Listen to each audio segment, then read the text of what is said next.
An archive is an organized body of records created, received, or otherwise acquired by a creator, an organization, an institution, a family, an individual, in the course of its activities.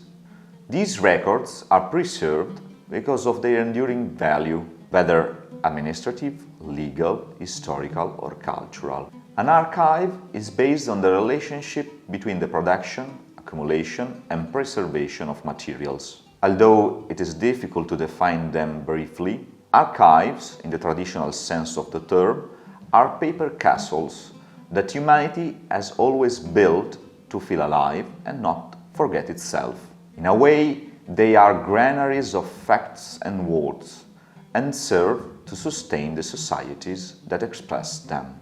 It is important to distinguish archives from libraries. While libraries collect, publish materials that exist in multiple copies, archives preserve unique and often irreplaceable documents. These may include letters, administrative files, photographs, maps, audio recordings, videos, and born digital materials. There is therefore a great variety of documents, depending on their type and medium.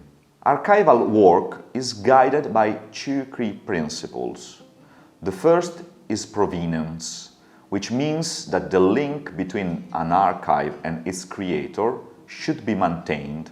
The second is original order, which requires preserving the arrangement established during the active use of these records. These principles are fundamental because they preserve the context that gives meaning to archival materials, even though the advent of digital technology has called into question the very concept of physical order.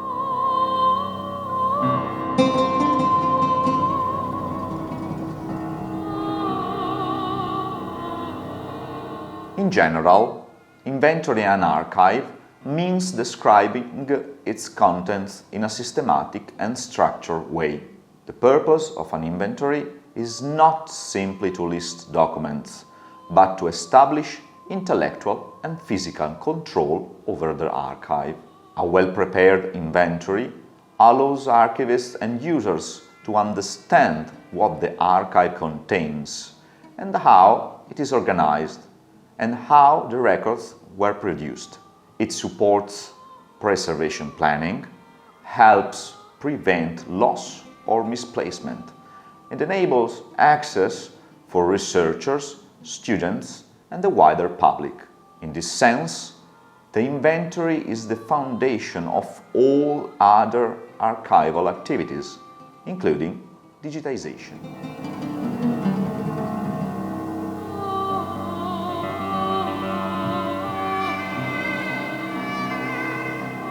Archival description is hierarchical. This means that the records are described at different levels, from the most general to the most specific. At the highest level, we find the fonts, which represent the entire body of records created by a single entity. Below the fonts are series, which group records related to the same function or activity. In some cases, series might be further divided into subseries. At the lower levels, we encounter files or units, and only when necessary, individual items. This hierarchical approach reflects the structure of the archive and avoids excessive item-level description, which is often impractical. International standards, such as the General International Standard Archival Description, provide guidance on how to describe each level consistently. We can say that archives are tools of consistency because they stabilize thought and words by organizing them hierarchically.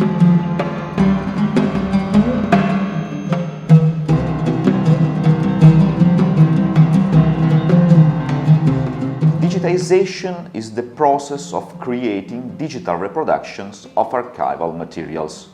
It is important to emphasize that digitization does not replace the original physical archive, nor does it diminish its value.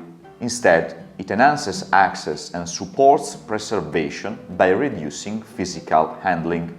Digitizing an archive cannot be reduced to a restyling operation or an attempt to copy it and then read it on a computer. This is a delicate transition which must be managed with great awareness and responsibility. Digitization projects should always be based on a solid inventory. Without accurate descriptive data and metadata, digital files risk becoming isolated images with little contextual value. In other words, digitization without inventorying leads to digital disorder.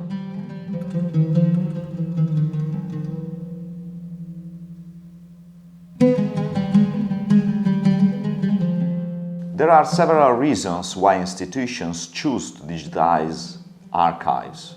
Digitization improves accessibility, especially for users who cannot visit the archive in person.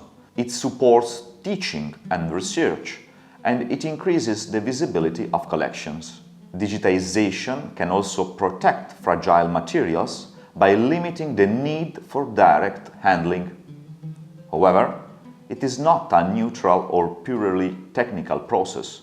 It requires careful planning, sustainable funding, and awareness of legal and ethical issues such as copyright and privacy. This is because in the digital sphere, the concept of an archive expands, becoming fluid, delocalized, and streamlined, and cannot be a disjointed technical appendage of the original physical archive.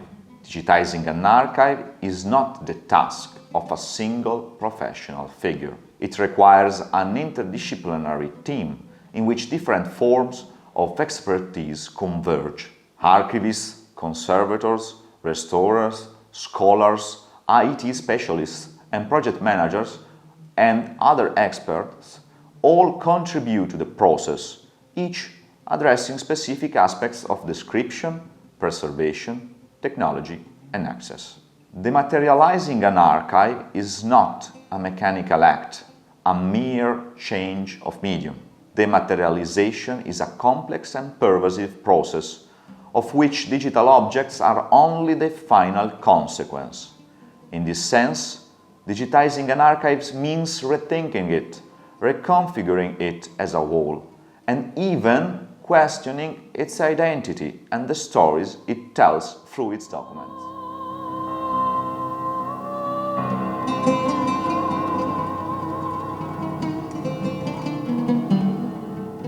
Not all archival materials can be digitized.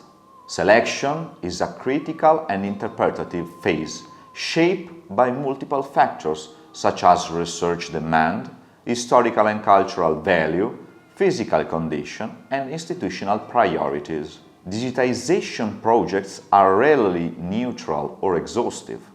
Limitation in funding, time, and technical resources almost always require choices to be made. Digitization can therefore represent an investment in both the preservation and accessibility of an archive. At the same time, selection decisions influence which materials become more visible and which remain less accessible, with long-term implications for research and interpretation. Before digitization begins, materials must be prepared.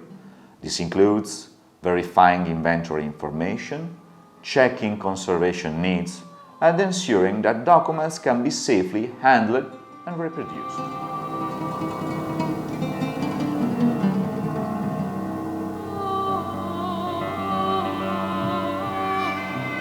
The digitization workflow typically includes image capture using scanners or digital cameras, followed by quality control procedures. These checks ensure that the digital files are complete, accurate, and faithful to the originals. Usually, institutions create high-quality master files for long-term preservation, along with smaller access files for online use. Secure storage, backup system, and clear file naming conventions are essential components of this workflow. Technical standards, such as resolutions, file formats, and color management play a crucial role in ensuring the long-term usability of digital materials. The International Image Interoperability Framework, normally known as IIIF, is a set of shared standards designed to improve the way digital images are delivered, accessed, and reused on the web. Rather than functioning as a single platform, IIIF provides a framework that allows different institutions to make their digital images interoperable. This means that the images preserved in one digital archive can be viewed, compared, annotated, and reused across multiple environments and tools without being copied or duplicated. However, the workflow is not limited to the creation of digital copies.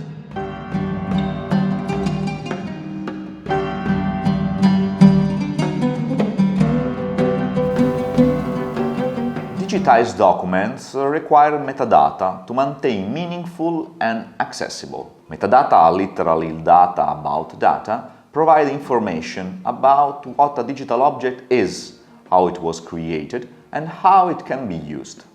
We can distinguish between descriptive metadata, used for identification, administrative metadata, which include the information to help manage a resource, and structural metadata, that is to say, metadata to describe the internal structure of documents and manage the relationships between the various parts of digital objects. Common standards, such as Dublin Core, are widely used in digital archival systems. Generally, the development of a metadata template, which must be completed by cultural institution staff or other researchers, is a fundamental step in the workflow. Ideally, digital metadata should be derived from and aligned with the original archival inventory. However, it is worth remembering once again that the digital archive is not so much the archive of the physical archive, but a new web of dynamic relationships between digital objects that were previously unthinkable. Unlike archives in the traditional sense, digital archives are not simply created by the actions of a creator, but rather by specific objectives and information needs, which only apparently do not require the mediation of an archivist or other professional.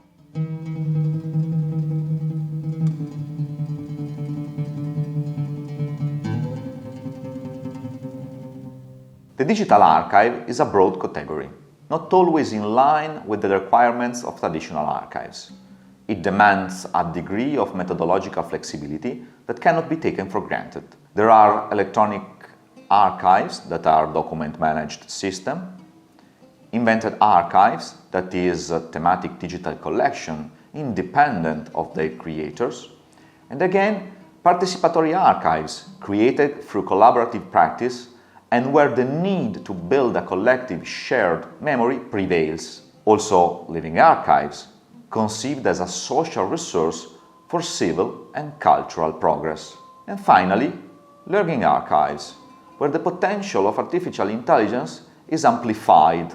Like archives themselves, artificial intelligence relies on data to generate new data and can be affected by cognitive bias. But here, the original spontaneity of the archive and its sedimentation gives way to complex algorithmic structures, opening up scenarios that are still largely unpredictable. This shift raises critical questions about transparency, accountability, and control. When algorithmic processes intervene in archival description and access, it becomes essential to understand how decisions are made, which data are prioritized, and which perspectives may be marginalized. This transformation invites a profound reflection on the nature of archival work. In addition, digital archives often blur the boundaries between creation, preservation, and access. Actions such as digitization, metadata enrichment,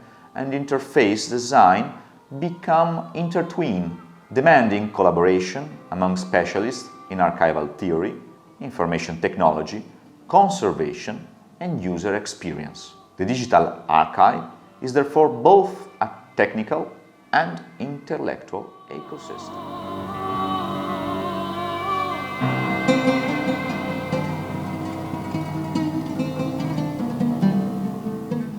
Digitization is not a one-time activity, but an ongoing responsibility and a work in constant improvement. In many ways, digital copies are fragile in their own way. They depend on hardware, software, file formats, and institutional continuity. Digital preservation means ensuring that digital copies remain accessible, authentic, and usable over time. This requires regular monitoring of storage systems, the use of redundant backups, and the planned migration of files to new formats or platforms as technologies evolve. Equally important is the documentation. Every digitization project should record the standards, tools, and workflows adopted, so that future archivists can understand how digital objects were created and managed. Without this contextual knowledge, digital files risk becoming silent data, detached from their origins and difficult to interpret. Sustainability also has an institutional dimension. Long-term digital preservation requires clear policies, stable funding, and trained personnel. In this sense, preserving digital archive is not only a technical task, but an ethical responsibility toward future generations. A digital archive is always a new archive. It enables the preservation, study, and dissemination of different types of materials, starting from the results of historical, musical, and artistic research.